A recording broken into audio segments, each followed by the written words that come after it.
Hello everyone, in this video I'm going to show you how to get home button on iPhone screen.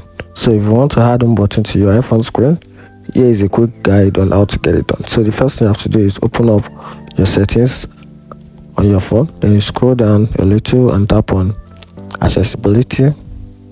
So under accessibility, you're going to find an option which is physical and motion. So under physical and motion, you're going to see touch. Tap on touch. Then you the first option under touch is assistive touch.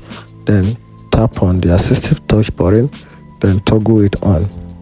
And that is how to get the home screen button on the iPhone screen. So you can just use this to navigate your phone for a couple of things. You can want to switch device, want to go back, you want to add to your volume, and a couple of configurations like that. And that's it. If you find this video helpful, subscribe and follow for more. Thank you.